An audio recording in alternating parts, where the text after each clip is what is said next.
creación de Christian, ¿ah?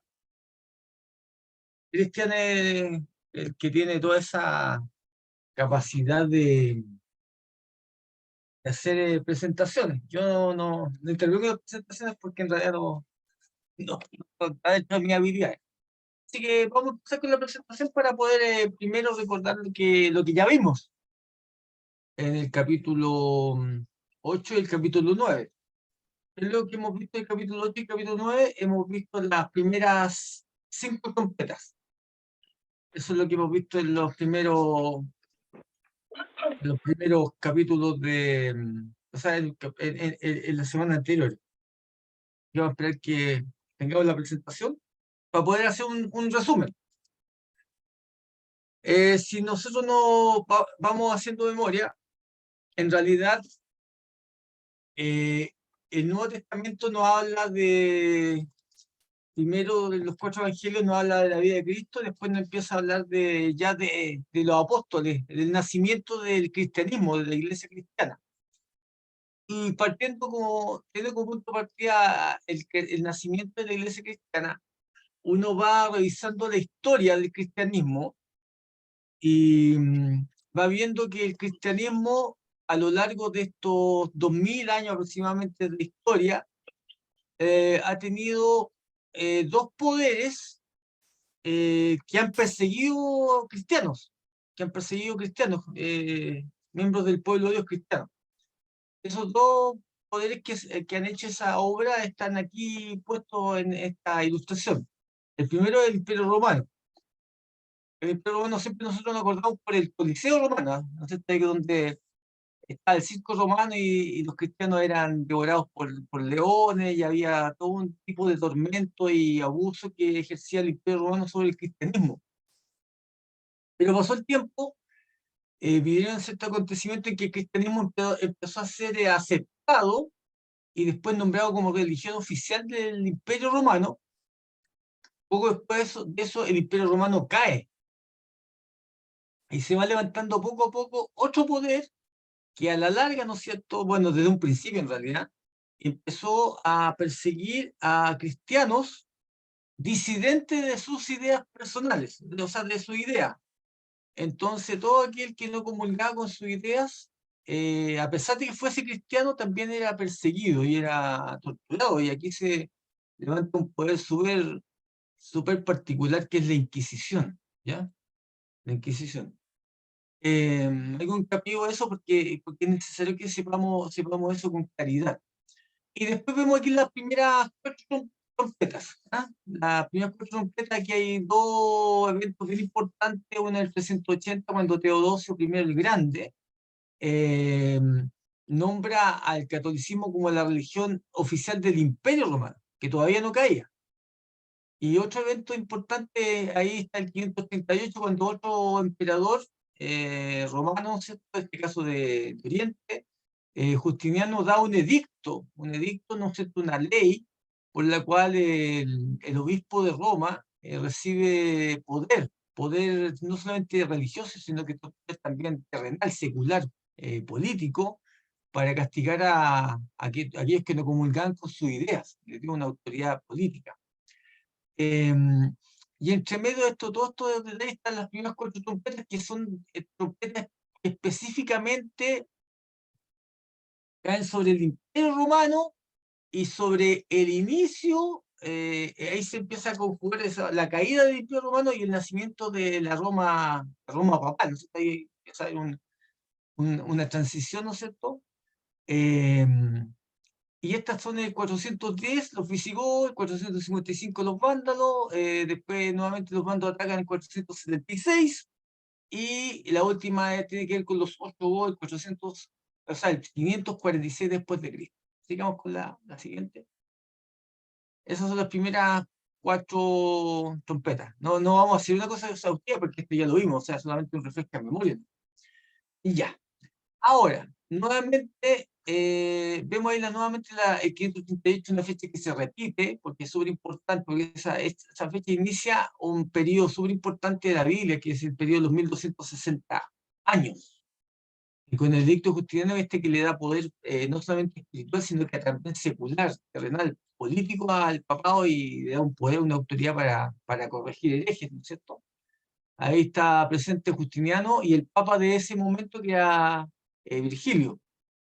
Y ahí empieza este periodo y poco después, ¿no es cierto?, de que se genera esto, empieza en la península arábica a gestarse un poder ideológico religioso, porque es una creencia, una fe, una ideología, ¿no es cierto?, diferente al cristianismo, ahí con Mahoma, ¿no es cierto?, y empiezan los musulmanes. Nosotros no hablamos de árabes, hablamos de musulmanes. ¿Por qué? Porque los árabes es un pueblo, una raza, ¿no es cierto?, y los musulmanes es una creencia religiosa. De hecho, los turcos, que también son musulmanes, no son árabes, pero también son musulmanes, comparten la misma religión. Y aquí nosotros se hablaba en la quinta trompeta de un periodo de 150 años o 5 meses proféticos, ¿no es cierto?, usando lo que es el día por año, que es una llave bien importante teológica para poder interpretar los periodos proféticos, y eso va desde esos 5 meses proféticos, 150 años, van desde el 814, en que muere Carlomagno, un gran defensor del poder católico, de la Iglesia Católica, del papado, y ahí la Iglesia Católica queda huérfana por 150 años sin ese poder que la protegiera y la ayudara. Hasta el 964, en que aparece otro emperador importante, Otón I el Grande, el cual va a generar lo que nosotros conocemos como el Sacro Imperio Romano Germánico. Y él vuelve nuevamente a tomar el mismo estandarte de Carlomagno, siendo defensor del catolicismo y siendo defensor del papado específicamente. Ese periodo está comprendido y está mencionado en la quinta trompeta. ¿Verdad? Bueno, en la quinta trompeta se nos hablaba de langostas. Langostas, nosotros, que son una plaga súper devastadora. Nosotros vimos la semana pasada, donde estuvimos a ver cómo atacaban las mangas de langostas, que no dejaban nada cuando a su paso. Y esto tiene mucha relación con la octava plaga de Egipto, ¿no es cierto? De ahí también se toma este símbolo de esta plaga que ataca a aquellos que están oprimiendo el pueblo de Dios. Porque si ustedes se acuerdan de Egipto, ¿no es cierto?, el pueblo de Israel estaba siendo oprimido por los egipcios, por Faraón, y una de las plagas con las cuales Dios liberó a su pueblo fue la octava plaga, y la mandó justamente contra este pueblo que está ahí. Eso está en Éxodo 10, versículo al 20. Y después nuevamente mencionamos ahí, ¿no es cierto?, el periodo de los 150 años está mencionado. Ahora, ya terminado esto, ahora vamos directamente a la sexta trompeta. Y aquí le dejo el paso a Cristian para que pueda comentar lo que sigue.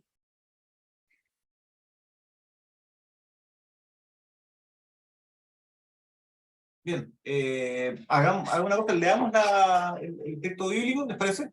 Leamos el texto bíblico, la trompeta, ¿cierto? Está en el capítulo 9 de Apocalipsis. Los versículos del 13 al 21 es lo que vamos a hoy día a estudiar, lo que vamos a repasar, lo que vamos a analizar. ¿Quién lo leo yo? Parece que, o alguien lo va a leer. ¿Morín, Daniel? Bueno, Daniel estuvo hablando todo el rato, así que aquí lo vamos a hacer más. Ya, ¿lo leo? Ya, por favor, la sexta trompeta, del 13 al 21. Ya. El sexto ángel tocó la trompeta y oí una voz de entre los 4 cuernos del altar de oro que estaba delante de Dios, diciendo al sexto ángel que tenía la trompeta: desata a los 4 ángeles que están atados junto al río Eufrates. Fueron desatados los 4 ángeles que estaban preparados para la hora, día, mes y año, a fin de matar a la tercera parte de los hombres. Y el número de los ejércitos de los jinetes era 200 millones. Yo oí su número.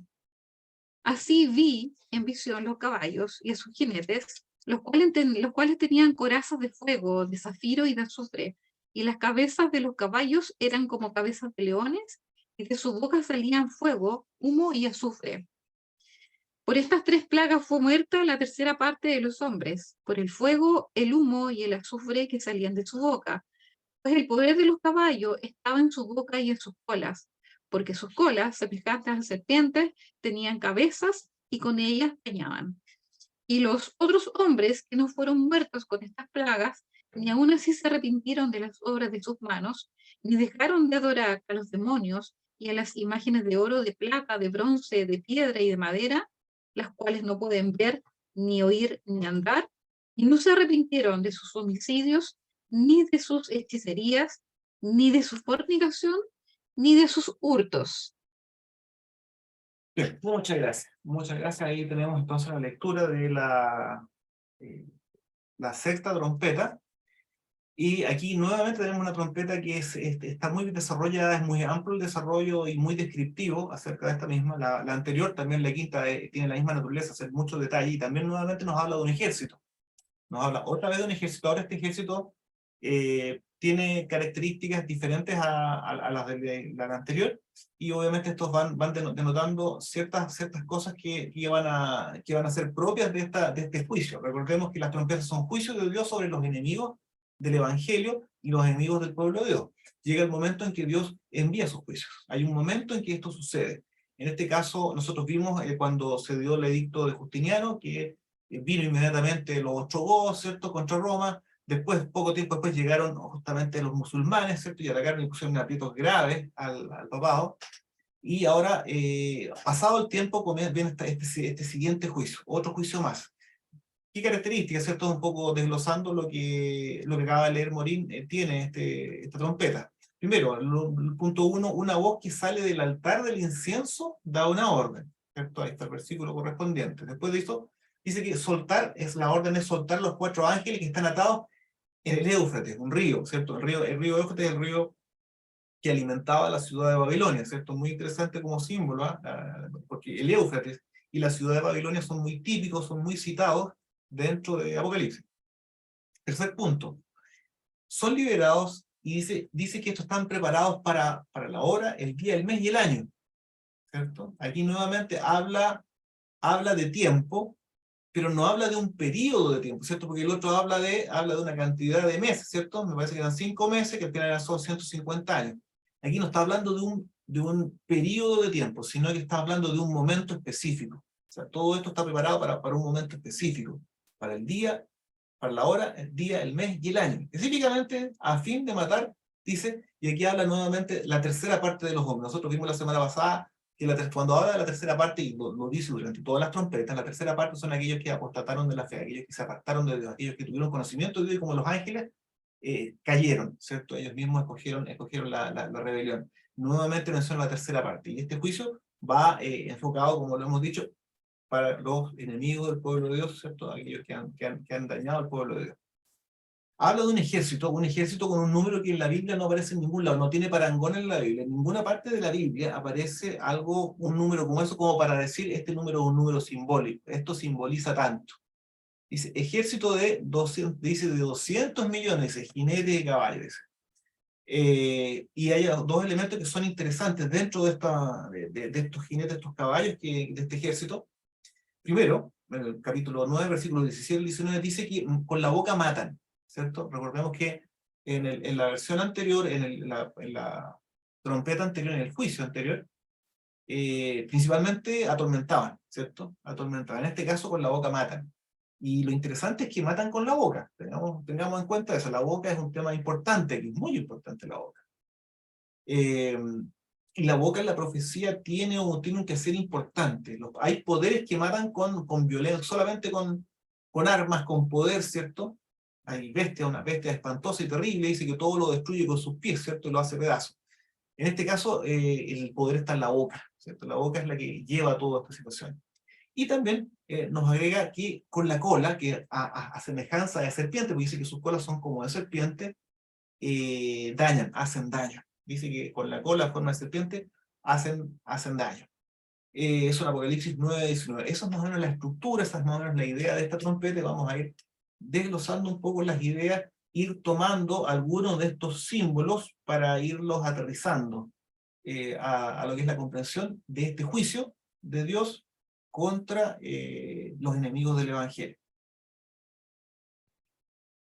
Primer punto, nos habla acerca de que en Apocalipsis dice que se escucha una voz que sale de en medio del altar del incienso, ¿cierto? Desde el altar del incienso salían cosas que eran a favor del pueblo de Dios, cuando Dios añade incienso a las oraciones de los santos, o también del mismo altar del incienso salían juicios contra los que son enemigos de Dios. Cuando viene el ángel y saca fuego del altar y lo lanza a la tierra, y se escuchan fuegos, voces y un gran terremoto, todos esos elementos son propios de juicio, y del altar del incienso es de donde viene la orden. Esta orden viene de Dios para que ésta se ejecute, ¿cierto? De este punto, de donde también salen los ángeles con las trompetas.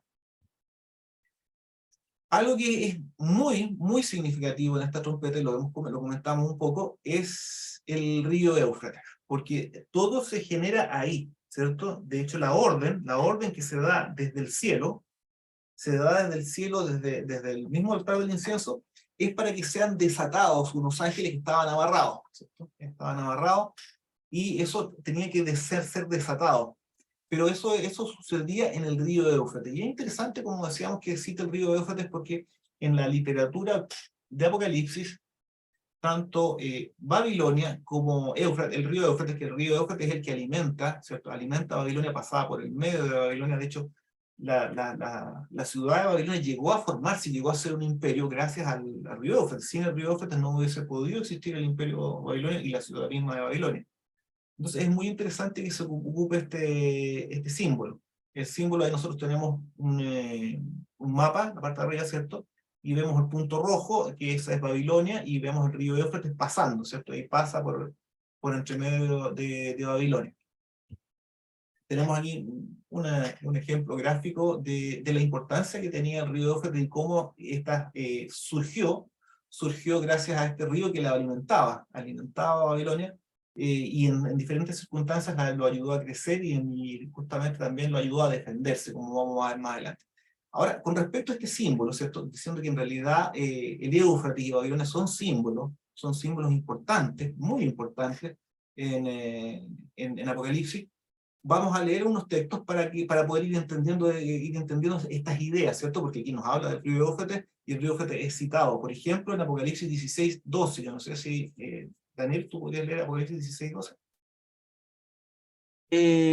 Sí, Apocalipsis 16:12 avanzamos un poquito y nos encontramos con una sorpresa bien grande, ¿ah? Porque en realidad las trompetas no son juicios, y aquí en Apocalipsis 16 también hay juicios, que son las copas de la ira de Dios, que son juicios ya para escatológicos, el tiempo del fin. Y se menciona dentro de esos juicios, aquí en México sea, es la sexta trompeta, y aquí es la sexta copa. ¿Ah? Parecía como que está bien coordinado. Y dice: el sexto ángel derramó su copa sobre el gran río Éufrates, y el agua de este se secó, para que estuviese preparado el camino a los reyes del oriente.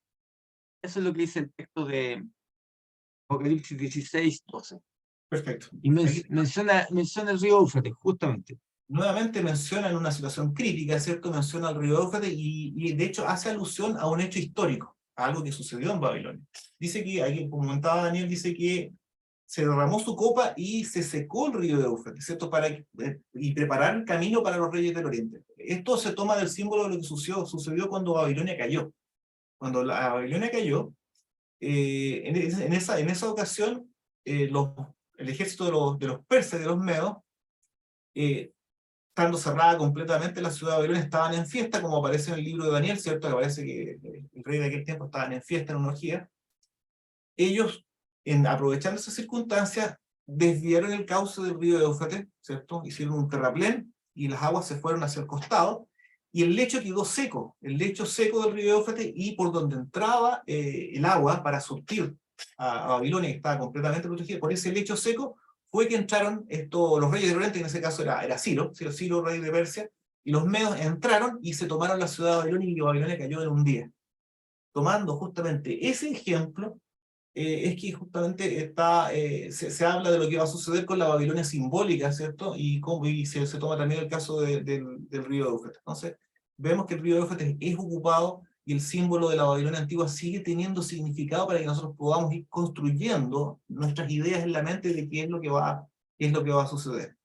Vemos que el río Éufrates fue vital para el surgimiento de Babilonia, pero también fue el instrumento para la caída de Babilonia. Babilonia cayó justamente a través del lecho seco del río Éufrates. También me gustaría si pudieran leer Apocalipsis 17, versículos 4, 6 y 18, para hablar un poquito de esta simbología de la que estamos hablando. Ya, lo leo yo. Ujú. 17, 4 al 6. Y la mujer estaba vestida de púrpura y escarlata, y adornada de oro, de piedras preciosas y de perlas, y tenía en la mano un cáliz de oro lleno de abominaciones y de la inmundicia de su fornicación. Y en su frente un nombre escrito, un misterio: Babilonia la Grande, la madre de las rameras y de las abominaciones de la tierra. Y vi a la mujer ebria de la sangre de los santos y de la sangre de los mártires de Jesús, y cuando la vi, quedé asombrada con gran asombro. 18. Dice, y la mujer que has visto es la gran ciudad y reina sobre los reyes de la tierra.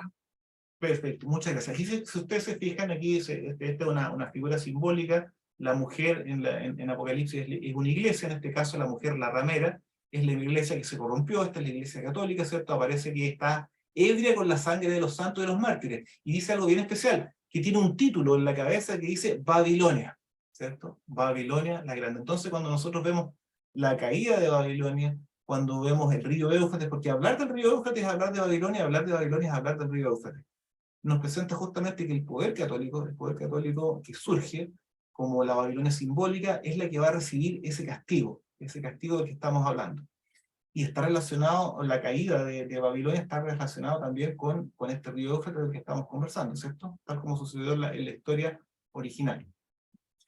Bueno, hablemos un poquito de lo que sucedió con Babilonia. Babilonia, como imperio, 605 años antes de Cristo. Babilonia, como comentábamos, surgió y se desarrolló gracias al río. Ahí lo tenemos como una franja, ¿cierto? Esa franja celeste, como el río Éufrates que entraba por un lugar, ¿cierto? Y salía por otro. Esto era muy conveniente porque si es que los enemigos venían contra la ciudad de Babilonia, la ciudad de Babilonia se cerraba en forma completamente cerrada, con un foso grande y altas murallas y muy gruesas.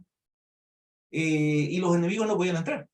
Muchas veces los enemigos en ese tiempo lo que hacían es que se quedaban afuera y los tenían cercados para que murieran de hambre.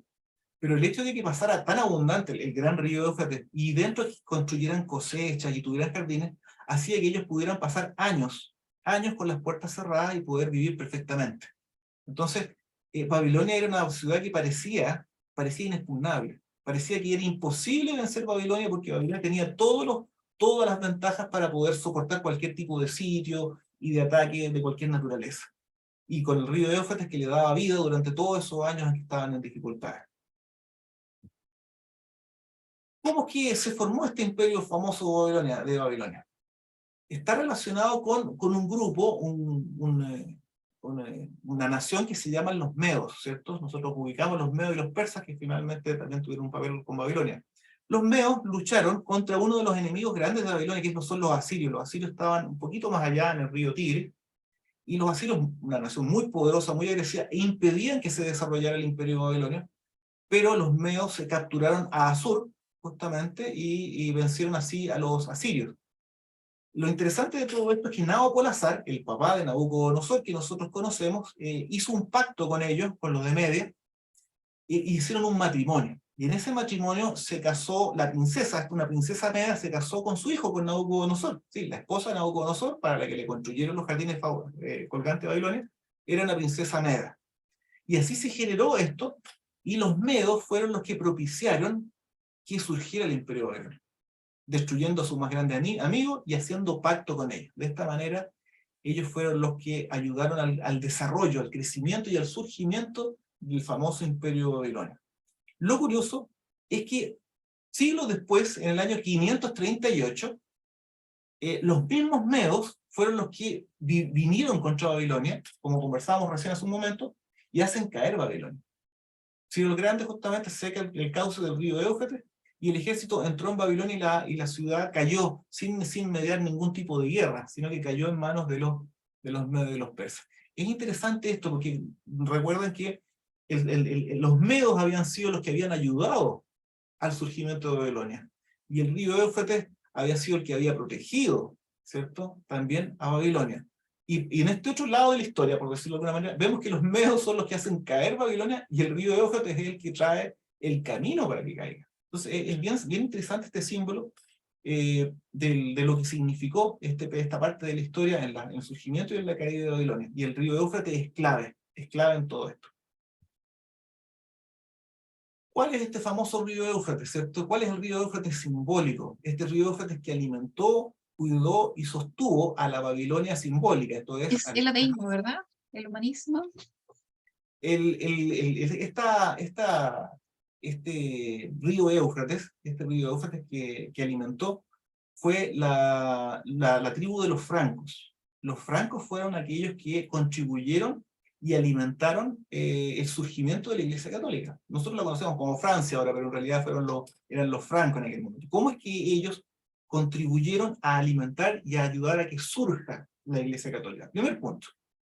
Clodoveo de los Francos, el año 508 después de Cristo, fue el primer rey convertido en Europa. Y él declaró que Francia era un reino oficialmente católico. Fue el primer país que como nación se levantó y dijo que era católico. Entonces Clodoveo de los Francos además eliminó y sacó de Italia algunos enemigos que tenía el catolicismo en aquel tiempo, en el año 508. Pero eso no quedó ahí, ¿cierto? Luego tuvo el 538, fecha que conocemos.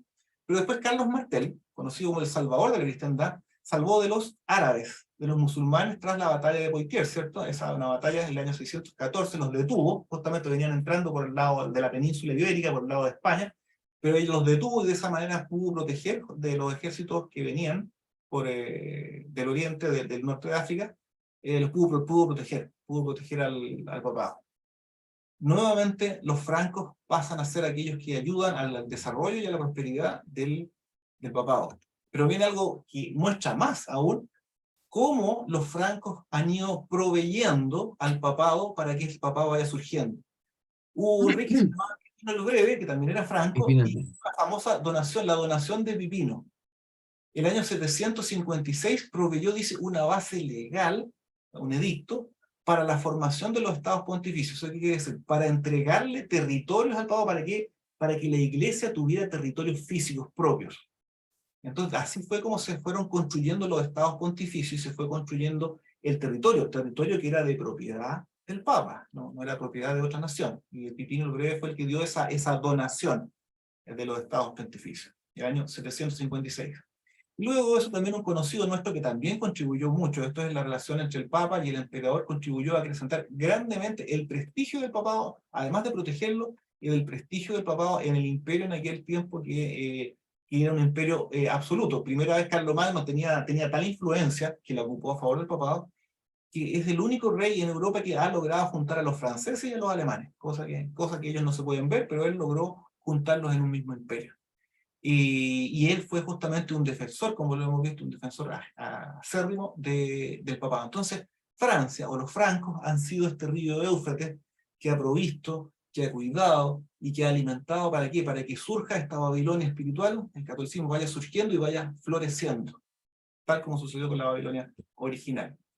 Y además agregaron otra cosa, si ustedes tal vez no lo saben, pero la famosa Inquisición, ¿cierto? El instrumento más maligno y destructivo, ¿cierto?, de la Iglesia Católica, para poder eliminar lo que ellos llamaban la herejía, se fundó el año 1184 en la zona de Languedoc, que eso es el sur de Francia. La Inquisición nació en Francia, ¿cierto? Los franceses fueron los que desarrollaron la Inquisición a favor del papado y defendiendo el papado a través de la Inquisición. Entonces nosotros nos damos cuenta que el papel de los francos, el papel de Francia, ha sido un papel para el engrandecimiento, el surgimiento y el alimento de esta Babilonia espiritual. Entonces, eso justamente es este Éufrates espiritual del cual estamos hablando. Lo interesante de todo esto es que la misma Francia que ayudó al surgimiento del papado es la que hace caer al papado. Así como los medos ayudaron a surgir Babilonia y después hicieron caer Babilonia, así los francos, los franceses, hicieron surgir el papado y después el año 1798, como nosotros sabemos, ahí se le da la herida mortal a la bestia, ¿cierto? En el tiempo en que estaba gobernando Napoleón, dice, a una orden de Napoleón, Berthier ordena apresar al Papa Pío VI y llevarlo prisionero a Francia, donde el Papa muere de una enfermedad, muere en la cárcel. Era algo inaudito. En miles de años nadie se había atrevido ni cercanamente a hacer algo de esa naturaleza. Y en ese momento se le da la herida mortal a la Iglesia Católica, ¿cierto? Eso lo podemos ver en Apocalipsis 13. Entonces aquí nos damos cuenta que esta historia de Éufrates que alimenta, y esta historia de Éufrates que al final termina siendo también la caída de Babilonia, sucede lo mismo con la Babilonia espiritual, con esta Iglesia Católica que gobernó y abusó durante tantos siglos. Eso es un poco lo que trata históricamente, y cómo ahí vemos el símbolo, cómo es que se entiende este símbolo del río Éufrates. ¿Por qué? Porque el río Éufrates era vital.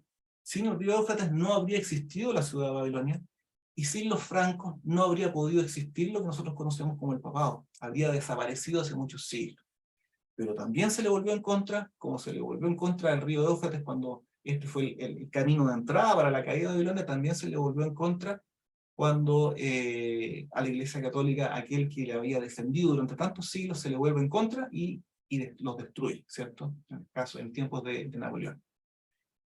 Teniendo más o menos una idea clara, desarrollada de este concepto, que es un concepto largo, pero bien interesante de cómo el río Éufrates tiene una importancia en esta Babilonia, la Babilonia espiritual, ahora vamos a tratar de ver un poquito algunos símbolos de lo que hemos visto en la lectura que hizo Morín.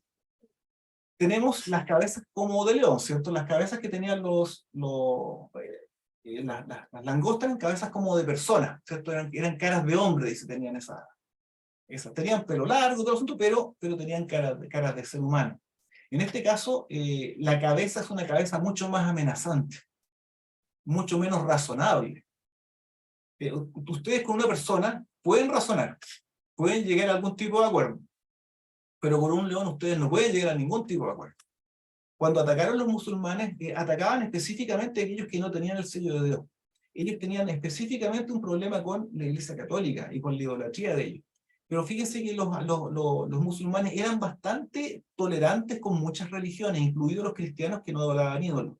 Si los cristianos eran cristianos y no adoraban ídolos, ellos no tenían ningún problema. Y ellos se podían mezclar sin ningún problema con otras religiones. Eran bastante más, su ideología era una ideología bastante más abierta de lo que se podía pensar. Eran intolerantes con respecto a ciertas cosas, pero se podía conversar sobre varias otras más. En este caso, aquí, esta es una ideología y un ejército que es directamente violento y que no escucha razones, es decididamente destructivo, pues su propósito es matar. De hecho, aquí habla de la boca, ¿cierto? Habla de la boca y habla de la boca 3 veces. 3 veces menciona la boca, entonces no es un símbolo superficial. Con la boca matan. La boca lo ocupan como algo para matar. Y es extraño eso, ¿cierto? Bueno, uno cuando piensa en un león animal, no es extraño, porque los leones matan con la boca. Pero si nosotros nos damos cuenta que esto es algo simbólico, decimos, ¿cómo un ser humano puede matar con la boca? Es algo al que no se le consigue uno mucho. Pero nosotros podemos ver en la Biblia algunos textos bíblicos que me gustaría si nos pudieran apoyar para leerlo. Están ahí, aparece Proverbios 10:11, Proverbios 11:11, también aparece Daniel 7 del 19 al 20 y Apocalipsis 16:13. Quisiera ver cómo es que este símbolo de la boca tiene implicancias bien importantes, se menciona 3 veces, tiene implicancias bien importantes en la Biblia. Dani, dale con los primeros. Yo tengo Proverbios 10 y Proverbios 11. Perfecto. Proverbios 10:11 dice: manantial de vida es la boca del justo, pero violencia cubrirá la boca de los impíos. Perfecto, aquí ya la Biblia nos está dando la idea acerca de la boca, ¿cierto? Y del poder destructivo que tiene la boca. Violencia tiene la boca de los impíos. Proverbios 11:11. Por la bendición de los rectos, la ciudad será engrandecida, mas por la boca de los impíos será trastornada. Nuevamente ahí ponemos la boca, ¿cierto? La boca tiene un efecto destructivo. La boca de los impíos dice que va a trastornar la ciudad, va a trastornarla. Me gustaría si pudiéramos ver ahora Daniel 7, un texto conocido, una idea conocida, Daniel 7, versículos del 19 y 20. ¿Quién lo tiene? acá. Dice, entonces tuve deseo de saber la verdad acerca de la cuarta bestia, que era tan diferente de las otras, espantosa en gran manera, y que tenía dientes de hierro y uñas de bronce, que devoraba y desmenuzaba, y las sobras hollaba con sus pies. Asimismo, acerca de los 10 cuernos que tenía en su cabeza, y del otro que le había salido, delante del cual habían caído 3. Y este mismo cuerno tenía ojos y boca que hablaba grandes cosas, y parecía más grande que sus compañeros. Perfecto, muchas gracias. Aquí estamos viendo, Daniel, es el libro hermano de Apocalipsis, ¿cierto? Y aquí se habla también de un símbolo, el cuerno pequeño. Muestra una bestia espantosa y terrible que destruía con los pies, pero aquí habla de un cuerno que tiene otra metodología para hacer daño. Dice que él tenía ojos y tenía una boca que hablaba grandes cosas, ¿cierto? Entonces es interesante que la boca se presenta como un instrumento muy, muy importante. Aquí en este caso también, la boca, y a través de la boca se hablan palabras, ¿cierto? Se hablan palabras, se dicen cosas, ¿cierto? Y esas cosas son las que pueden destruir y pueden matar, según lo que nos presenta aquí la escritura. Veamos entonces, voy a leerles Apocalipsis 16, versículos 13 y 14, dice así, nuevamente hablando de la boca y el poder que tiene para destruir. Dice así, Apocalipsis 16, versículos 13 y 14, dice, y vi salir de la boca del dragón, y de la boca de la bestia, y de la boca del falso profeta, 3 espíritus inmundos a manera de ranas, pues son espíritus de demonios que hacen señales y van a los reyes de la tierra en todo el mundo, ¿para qué? Para reunirlos a la batalla de aquel gran día del Dios Todopoderoso. Aquí nos damos cuenta cómo la boca genera guerras, genera destrucción, genera confabulaciones. Aquí la boca del dragón, de la bestia y del falso profeta hace que los reyes se preparen para ir a la guerra. Entonces nosotros nos damos cuenta que este símbolo que se repite harto es el tema de la boca, es cómo muchas veces nosotros nos preocupan las armas, ¿cierto? Si las armas son más poderosas, menos poderosas, pero el arma más peligrosa que nos presenta este ejército es la boca que habla que lleva a violencia. Entonces recordemos que las palabras, las ideas, las bocas son los instrumentos que ellos utilizan para llevar adelante esta destrucción. Por otro lado, además además de la boca, habla de la cola. Y dice que la cola es como serpiente y que esa daña. La serpiente también tiene un simbolismo importante, un significado importante, así como la cola, en la Biblia. Quisiera ver si pudiéramos leer Génesis 3.1. Génesis 3.1 para partir hablando un poco de la serpiente, porque ya vimos el león, la serpiente. Leo, Génesis 3.1. Pero la serpiente era astuta, más que todos los animales del campo que Jehová Dios había hecho, la cual dijo a la mujer, con que Dios os ha dicho, no comáis de todo árbol del huerto. Perfecto, muchas gracias. Bueno, aquí nos damos cuenta que desde el inicio la serpiente fue el instrumento para engañar. Fue un instrumento para el engaño, ¿cierto? La serpiente, de hecho la serpiente es presentada como Satanás, pero es presentado a Satanás como engañador. Porque cuando Satanás quiere ser violento es presentado como un león, el león rugiente, ¿cierto? Que quiere devorar. Pero cuando él quiere engañar es presentado como una serpiente. Entonces aquí vemos que esa cola con la que hacen daño está relacionada con el engaño, con la mentira. Si alguien puede leer ahora 2 Corintios 11:3 para ir complementando esta idea acerca de la cola. Acá lo tengo yo, dice, pero temo que como la serpiente con su astucia engaña a Eva, vuestros sentidos sean de alguna manera extraviados de la sinceridad, fidelidad a Cristo. Muchas gracias. Ahí nuevamente hace el énfasis. Otra vez cuando Pablo empieza a hablar acerca del engaño y de extraviar, utiliza justamente el símbolo de la serpiente que engañó a Eva. Y finalmente, si podemos leer Isaías capítulo 9, versículo 15. Ya lo tengo acá, dice, el anciano y venerable de rostro es la cabeza, el profeta que enseña mentira es la cola. Ahí tenemos justamente nuevamente un símbolo de la cola. Nuevamente relaciona la cola con el engaño, y aquí dice que el profeta engañador es la cola. Hay que recordar que dice que el dragón arrastró con la cola la tercera parte de los ángeles del cielo. El dragón engañó a los ángeles. A los otros ángeles los engañó. Les dijo mentiras acerca de Dios y los arrastró a la rebeldía. Bueno, entonces nos damos cuenta de que este ejército grande, o este poder, esta ideología que vemos acá, tiene la característica de engañar. Y de engañar como engañó la serpiente. Y de arrastrar a la rebeldía a aquellos que deberían ser fieles a Dios. Entonces aquí tenemos un par de símbolos que nos van a ayudar, que son los símbolos principales, más lo que vimos del río Éufrates, para darnos cuenta de cuándo sucedió esto, cómo es que sucedió y cómo esto afectó finalmente a la Babilonia espiritual. Cómo se recibió de parte de este gran ejército, se recibió un castigo que dio duramente a la Iglesia Católica. Vamos entonces a los cumplimientos históricos, a ir construyendo la idea de cómo es que este ejército gigantesco avasalló y atacó a la Iglesia Católica y también tiene efecto incluso sobre el mundo. Don Daniel Pinto, entonces, ¿cómo es que surgió todo esto? Porque se acuerda que conversamos la vez anterior que todo comenzó en una cueva en que estaba Mahoma, ¿cierto? Mahoma estaba meditando y ahí hay toda una historia en torno a quién se le apareció. Se le había aparecido el arcángel Gabriel, que no es arcángel, pero se le había aparecido y le había dictado el Corán, y de todas las ideas que estaban en el Corán surgió el Islam, y el Islam justificaba, por ideología, el castigar a todos aquellos herejes, ¿cierto? Y de expandir el reino de Dios y de defender los derechos de Dios en el mundo. Entonces así se generó este ejército que invadió incluso Europa. Entonces así fue como se dio esa historia. ¿Cómo es que nace este ejército que está amarrado? ¿A dónde? Estaba amarrado ahí en el río Éufrates. Estaba.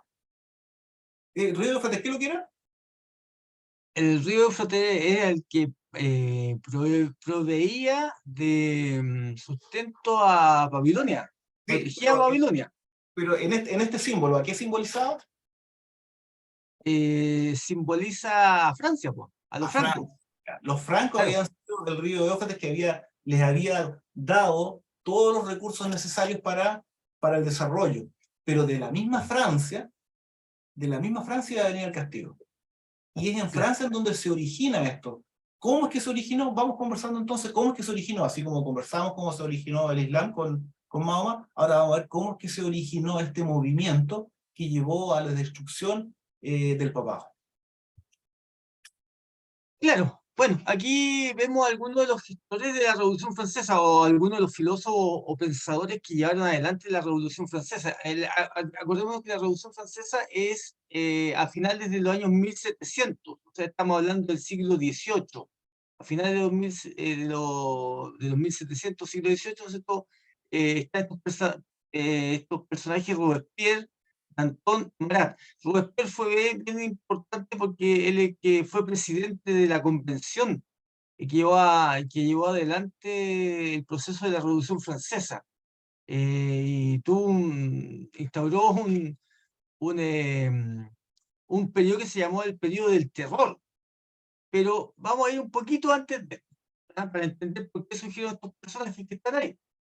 Lo que pasa es que Francia, que fue un apoyo siempre súper importante para el catolicismo, para el papado específicamente, se cometían muchos abusos en Francia.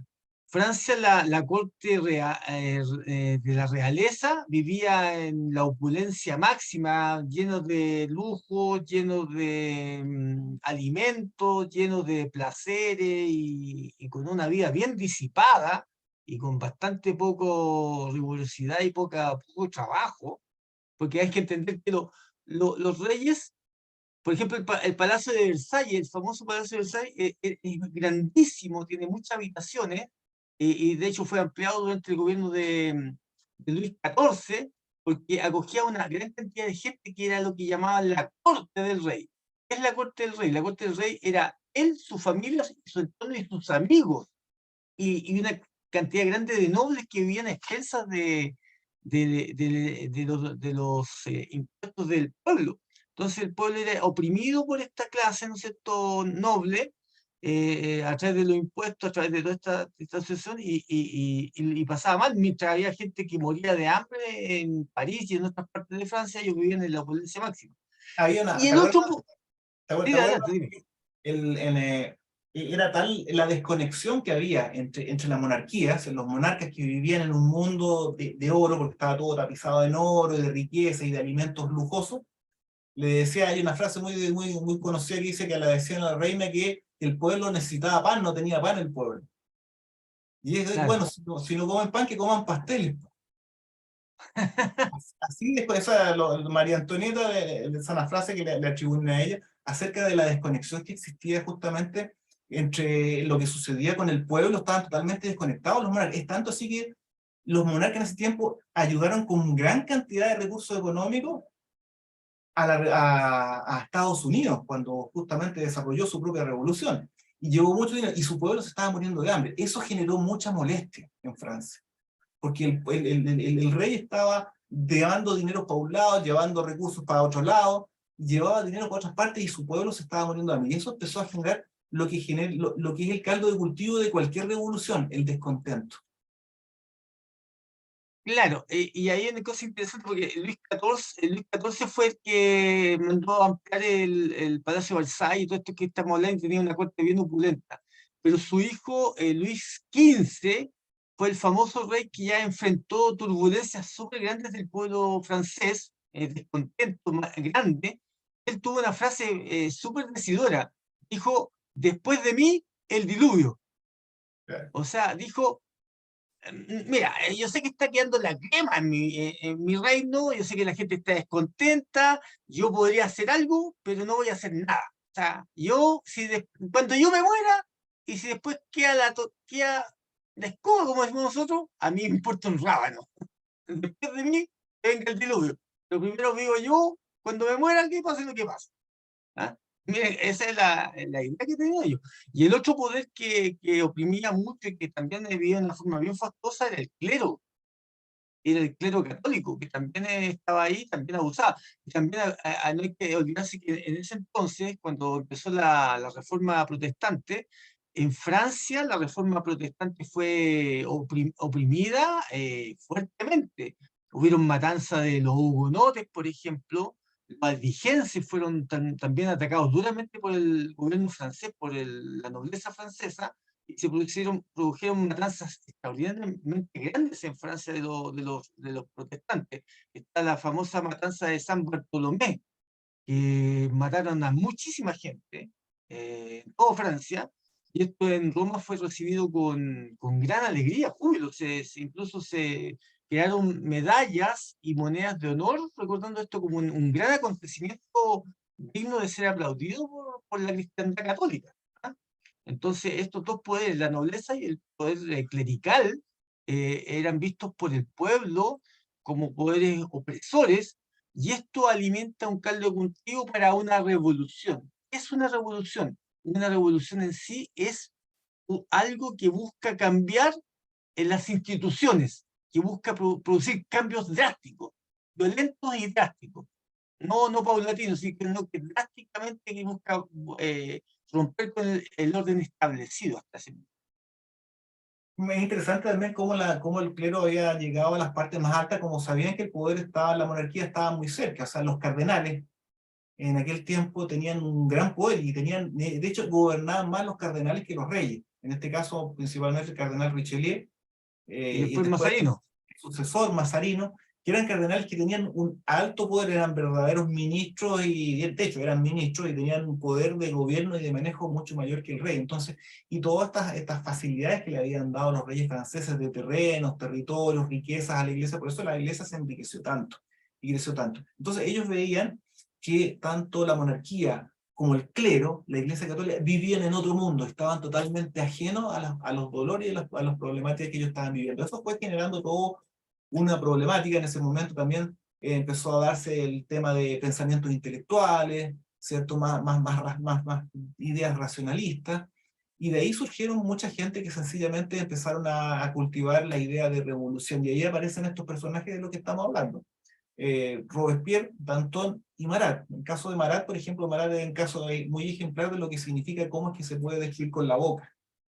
Marat era un médico y filósofo, pero él rápidamente empezó a aprender con las ideas revolucionarias, y él escribió mucho. Él principalmente fue periodista y escritor, y sacó un diario, entre muchas publicaciones que sacó, un diario que se llamaba El Amigo del Pueblo. Y en El Amigo del Pueblo, él atacaba duramente a todas las personas que tenían algún tipo de nobleza, de riqueza, o a los que él sospechaba o los planteaba como sospechosos de traidores.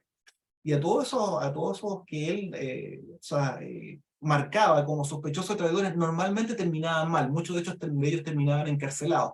Tanto así que a Amaral le decían la ira del pueblo, es el sobrenombre que le pusieron a Amaral. Entonces cualquier cosa que él veía que iba en contra del pueblo, en contra de las ideas revolucionarias que venían, él las acusaba, las escribía, y así iba produciendo caos, iba produciendo destrucción, muerte y desaparición de personas. Ese es el caso de Marat. Marat participó mucho en la construcción de la nueva constitución que hubo en aquel tiempo en Francia. Marat finalmente lo pagó, como todos los revolucionarios. Danton también fue un gran orador a favor de la revolución, llevó adelante muchas instituciones propias, e incluso estos comités que existían de vigilancia, porque tanto Marat como Danton construyeron comités de vigilancia en el cual tú tenías que estar de acuerdo con las ideas revolucionarias, y si tú no estabas de acuerdo con las ideas revolucionarias, y estos comités escuchaban que tú no estabas de acuerdo, entonces tú ibas a parar a la guillotina, o ibas a parar a la cárcel por traición. Ese fue lo que se fue. Entonces, las ideas revolucionarias, las ideas que eran contra la monarquía, y contra el clero, y contra la religión, eran ideas que se estaban surgiendo con mucha fuerza y con mucha violencia, a través de diferentes intelectuales. Y estaba Robespierre también, justamente, que él se dedicó ya directamente también a la parte de gobernar, y él fue construyendo estas ideas, y él fue llevando adelante las ideas. Eso... Sí, aquí hay una cosa muy interesante. Entonces, el movimiento revolucionario francés de a fines de los 1700 tenía dos objetivos principales, ¿no? O sea, para abreviarlo, obviamente. Primero, derrocar la monarquía y reemplazarlo por una república, un gobierno ya del pueblo, con elecciones y todo esto. Entonces, todo ya dejar atrás la monarquía. Y segundo, el segundo objetivo era eliminar la fe, eliminar el cristianismo. Entonces, por eso se instauró la razón, y se coronó a una prostituta en medio de la iglesia del... ¿Cuál fue no sé si fue el Sagrado Corazón o la otra, la Notre Dame? En la catedral de Notre Dame se coronó a una prostituta como la diosa de la razón. Entonces se eliminó y se mataron a muchos sacerdotes, ¿eh? Se mató a toda la nobleza, empezando por el rey y la reina, y también cayeron en la guillotina muchos sacerdotes, muchos en parte del clero. Algunos se salvaron porque se volvieron revolucionarios, pero Claro. esos dos poderes fueron atacados duramente porque tenían que ser eliminados. Había que instaurar la república, reemplazando una monarquía, y la racionalidad, reemplazando la fe. Claro, y ahí, justamente como tú dices, murieron muchos sacerdotes, y los sacerdotes, si querían salvarse, tenían que renunciar a la fe. En el periodo más oscuro, en el periodo que tú nombraste del terror, ahí en el terror había que sencillamente ponerse del lado, sino morir. Entonces esa era la idea. O sea, todo era tratado con violencia en forma inmediata. Y tenemos el caso de Marat, que era el que promovió todas estas ideas destructivas, y que hablaba de gente, y hablaba en contra de ciertos grupos, y normalmente esos grupos después terminaban mal, sino en la cárcel, en la guillotina. Bueno, él también fue asesinado. O sea, todos estos hombres murieron de forma muy violenta. Muerto por una mujer, cuando él se estaba bañando en unos baños especiales que tenía que darse por unos problemas a la piel que tenía. Danton fue otro que promovió la revolución, llevó adelante la revolución, el gobierno revolucionista, los diferentes comités de inspección, para que no se llevara ningún tipo de traición a la revolución, y finalmente Danton terminó muerto también.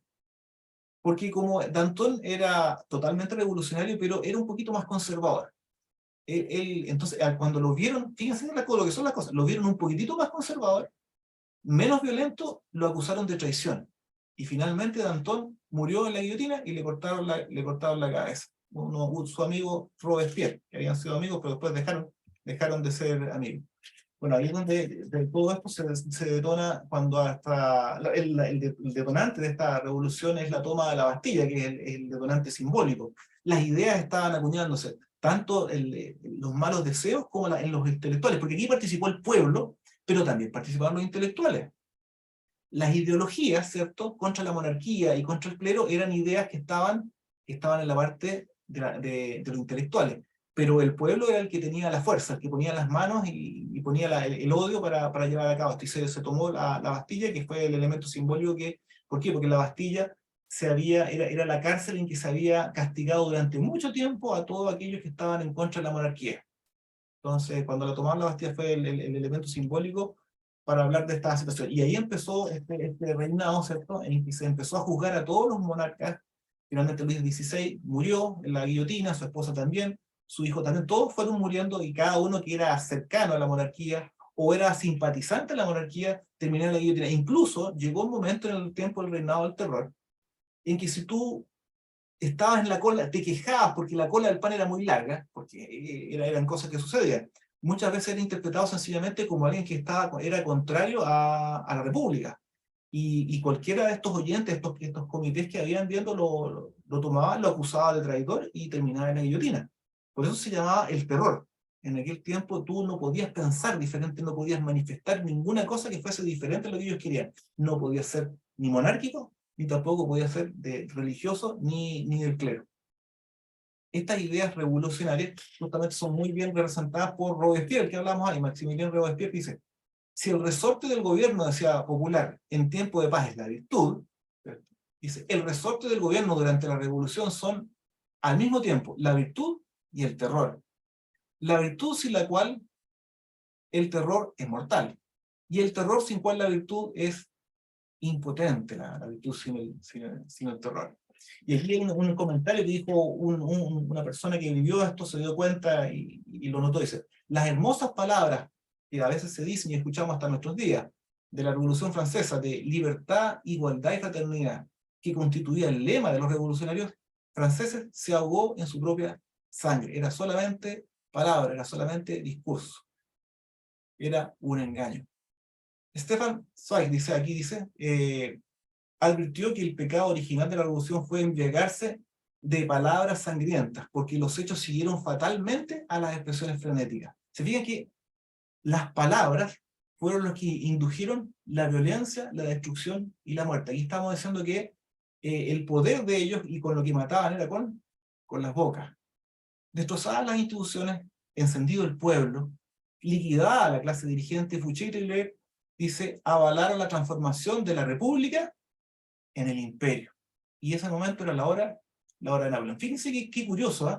Eliminaron la monarquía, lucharon contra ella, generaron la república, el reinado del terror, y después de eso, ¿en qué quedaron? En un imperio, con un emperador. Y ese fue el momento, la hora de Napoleón. Napoleón justamente organizó esto, porque resulta que el reinado del terror no podía durar mucho. El caso era tal que se necesitaba una mano fuerte que gobernara y llevara adelante todo esto que habían construido los revolucionarios. Y ahí está el famoso Napoleón Bonaparte, que uno lo conoce, lo escucha, porque en la historia, claro, es conocido, pero ahí uno se da cuenta que este hombre, que era un militar, tenía ciertas ideas simpatizantes con el tema, pero él no era un revolucionario en sí, pero él tenía sus propias ideas y tenía sus propios propósitos. Y él vio en este momento la oportunidad de poner orden en donde había caos en Francia, y liderar esta nación, y liderar los ideales revolucionarios, y sus propios gustos, por supuesto, no era solamente sus ideales. Y aquí es donde nosotros vemos que toda esta revolución, todo este odio contra la monarquía y contra el clero, se organiza. Ahora es organizada. El odio contra el clero y la monarquía, ahora se organiza. Napoleón la organiza.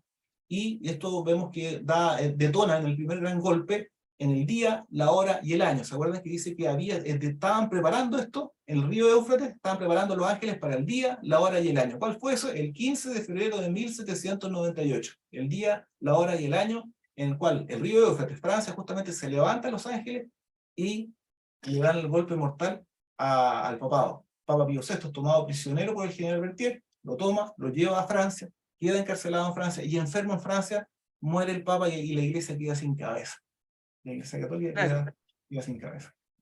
Claro, esta es una fecha profética, porque es un periodo, uno de los periodos más grandes proféticos. Hay uno que es más grande que el de los 2310 que está en Daniel 8:14, pero el segundo periodo más grande profético que hay es el de los 1260 años, que va desde el 538 del edicto de Justiniano, que ya lo hemos hablado varias veces, hasta 1798, que es cuando el papado se le es quitado su poder.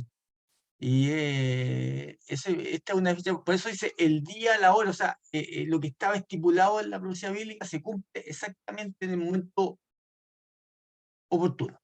No tiene que ocurrir. Claro. Aquí justamente habla de una fecha específica, en el caso de las langostas hablaba de un periodo de 5 meses, ¿cierto? Y esa fecha específica es el cumplimiento de esta situación. Bueno, nosotros la historia presenta a Napoleón como aquel que sencillamente se desligó. Todos los reyes, todos los monarcas en Europa eran coronados por los papas y él se desligó de esa costumbre, siendo coronado él mismo, y de esa manera él se separó de la iglesia y empezó a combatir la iglesia de forma mucho más directa. Fíjense que el 6 de julio de 1809, poquito tiempo después, Napoleón secuestró a Pío VII, porque se negó a cederle los estados pontificios. ¿Se acuerda que Pipino el Breve le había cedido un terreno, los estados pontificios, pero Napoleón decía que tenía que devolvérselo, y el Papa dijo que no había que hacerlo. Entonces el Papa fue Napoleón y directamente secuestró, lo tomó a Pío VII en el año 1809. Entonces nosotros vemos que estos ejércitos, porque estamos hablando de que en estos momentos Europa estaba en guerra, los ejércitos napoleónicos estaban abarcando prácticamente toda Europa. Sí, fíjense que en el tiempo de los ejércitos napoleónicos, Napoleón estaba pensando tomar Bélgica y anexar Bélgica a Francia. O sea, que Bélgica ya dejara de ser un país, sino que fuera propio. Entonces, los ejércitos de Napoleón estaban expandiéndose por Europa. Tanto así que Napoleón, igual que Hitler, atacó Rusia. Y bueno, y le fue tan mal como a Hitler porque Rusia justamente fracasó. Pero las invasiones gigantescas detonaron las guerras napoleónicas, que son hasta ese momento las guerras más grandes que habían existido durante toda la historia. No había existido una guerra tan grande como las napoleónicas. Entonces esos ejércitos de 200 millones que buscaba en el lugar que iba establecer sus propias ideas, sacar a los monarcas y poner la república. Se salvó Inglaterra porque Inglaterra es una isla, pero el resto de las naciones se vieron todas abordadas con esto, y especialmente dio muchos golpes hacia la península itálica donde estaba Roma, en donde tenía intereses especiales Napoleón. Si nosotros nos damos cuenta cómo era, porque nosotros hablamos de Roma, el Papa, en aquellos tiempos, era diferente a lo que vemos nosotros. Nosotros ahora vemos el Vaticano. Si ustedes van a Roma, en caso que pueda ir a Roma, va a encontrar, eso es un barrio, por decirlo, un barrio grande, ese es el Vaticano, un barrio dentro de una comuna dentro de Roma. Pero en aquel tiempo, los estados pontificios eran muy grandes. Ustedes ven ahora un mapa, este es un mapa de la época, de lo que comprendían los estados pontificios. Esto quiere decir los terrenos papales. Los terrenos papales eran tremendamente grandes. Fíjense que dividía Italia completo. Arriba está el reino, está Florencia, abajo está el reino de Sicilia, etc. Pero todo ese sector amarillo, eso era lo que constituía los terrenos del Papa. Aquí nosotros vemos cómo Italia ha ido cambiando con el tiempo, ¿cierto? Se van anexando, ahí todavía están los estados pontificios en el centro en color morado, y vemos que históricamente van habiendo guerras, se van anexando lugares y van desapareciendo otras cosas. Ustedes se van a dar cuenta que de repente los estados pontificios empiezan a desaparecer. Y ahí queda un pedacito. Y de repente van a desaparecer completamente los estados pontificios, y ahí les son quitados completamente. Y se construye lo que nosotros llamamos y conocemos como Italia. Porque la Italia que nosotros conocemos actualmente es muy nueva. Es bastante nueva. Lo mismo que Alemania. Ambos con esos nombres y con esos territorios muy nuevos. Italia hasta ese momento eran solamente reinados que estaban divididos y estaba todo partido por los estados pontificios que estaban en poder del Papa. Estaba dividido. Pero en ese tiempo se levantó otro revolucionario. Porque esto surge en Francia, pero en realidad esto es una ideología. Igual que el Islam es una ideología, porque el ateísmo y el republicanismo va más allá de Francia. Es una ideología que se expande en forma mundial. Y en aquel momento surgió otro revolucionario, ¿cierto?, que se llamaba Giuseppe Garibaldi, y ellos llevaron a cabo lo que se llamó la reunificación de Italia, el Risorgimento, y eso fue el año 1870. Y ahí, él es el que logra quitarle los estados pontificios. Se fijan en ese momento en que van desapareciendo los estados pontificios. Bueno, Giuseppe Garibaldi, él lo hizo. y eliminó y le quitó todos los terrenos a Roma. Entonces, los terrenos que nosotros le conocemos al Papa hasta ahora fueron terrenos que le fueron cedidos al Papa y a la Iglesia Católica en tiempos de Mussolini, ¿cierto? Mussolini, en tiempo de la Segunda Guerra Mundial. Ahí recién le fueron devueltos ese trozo. Pero ellos tenían mucho más, como ustedes pueden ver, y este fue uno de esos hombres revolucionarios. También estaba en contra del clero y estaba en contra de los monarcas, y él logró sacar todos los reinos de Italia, construir la República Italiana y sacar al Papa de todos sus estados pontificios. Entonces vemos que esa misma ideología atea se trasladó a Italia y después se trasladó a todas las partes del mundo, hasta el día de hoy. Ahí es donde están esas colas, ¿cierto? Hablamos de esas colas que tenían forma de serpiente. Esas colas que eran como serpientes y que dañaban, ese es el humanismo. El racionalismo que está detrás de todo esto. Esas creencias, sistema de creencias del humanismo centrado en el principio de que las necesidades y la sensibilidad y de la inteligencia humana pueden satisfacerse sin tener que aceptar la existencia y la predicación de las religiones. El hecho de los abusos que hubo llevó a muchas ideologías y a muchas cosas extremas, y una de esas justamente fue lo que nosotros ahora llamamos ateísmo, porque en el fondo esto que se llama humanismo, esto es el famoso ateísmo. El ateísmo son esas colas que hacen daño, como la serpiente. Le dice, sí que Dios dijo esto. No, eso no es cierto, ustedes no van a morir. Del mismo modo, el ateísmo dice que lo que Dios dice no es verdad, que no es cierto, que no va a pasar nada. Eso fue lo que desarrolló el racionalismo y que expandió justamente estas ideas revolucionarias y ateas fueron expandidas a través del mundo. Esas son esas colas justamente que dañan. Está centrado el humanismo en el hombre. No acepta la revelación de la Biblia, no acepta las normas morales dictadas por Dios, ni tampoco acepta las cosas sobrenaturales. Nada sobrenatural. Ninguna de esas cosas son aceptadas. Y eso es parte de lo que nos enseñan en los colegios y la universidad y a la que se le ha llamado ciencia, ¿cierto? A eso se le ha llamado ciencia y esa es la base de la educación de nuestra cultura occidental. Está basado justamente en estos principios que se fueron expandiendo, no quedaron en la Revolución Francesa, no quedaron en el ateísmo francés, sino que se han expandido a través de todo el mundo y siguen engañando así como la serpiente engañó a Eva.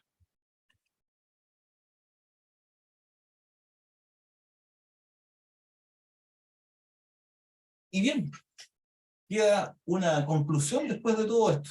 Después de todo este desastre que hicieron las guerras napoleónicas, la Revolución Francesa, la cantidad de muertes, la cantidad de intolerancia, el daño que se le hizo a la monarquía, que se le hizo al clero, al papado, a la Iglesia Católica, después de todos estos desastres que hicieron daño y dejaron la guerra más grande que hubo hasta ese momento, con 800 millones de muertos en Europa, parece que nadie aprendió nada.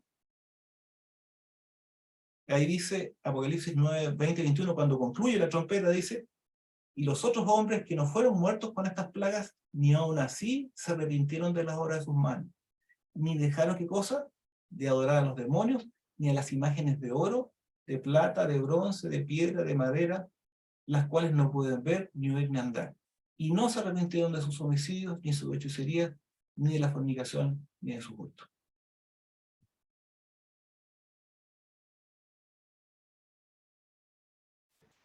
Muchas gracias, Cristian.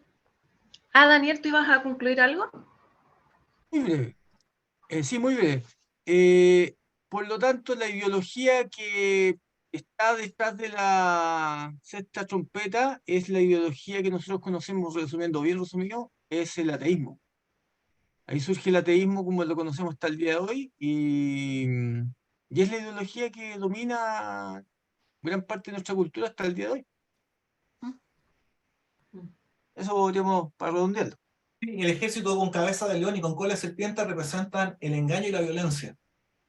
Cuando el ateísmo no logra las cosas a través del engaño, lo utiliza a través de la violencia, logra su objetivo. Tengo una pregunta acá de Carlos. Dice, o sea, el primer O sea, el primer ay nombrado en Apocalipsis 8:13 se cumple en el periodo de la Revolución Francesa y culmina con la detención del papado. Y el segundo, ahí comienza en ese periodo hasta la segunda venida de Cristo cuando se apertura el libro.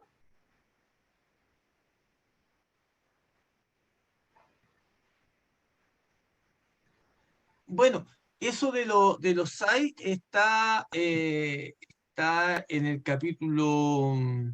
Bueno, no tengo aquí abierto el rollo, pero 8:13 dice. claro. Lo que nos dice la escritura es lo siguiente: dice en el versículo 8:13, como bien tú lo dijiste, dice: cuando termina la cuarta trompeta, o sea, las cuatro primeras trompetas quedan atrás.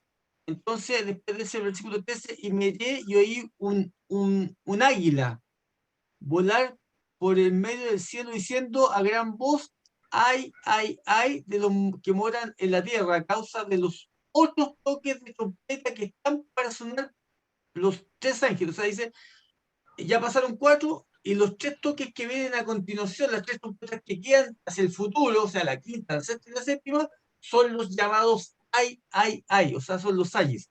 Entonces, el primer ay es la quinta trompeta que va del versículo 1 al 11 del capítulo 9. Después el segundo ay, ¿no es cierto?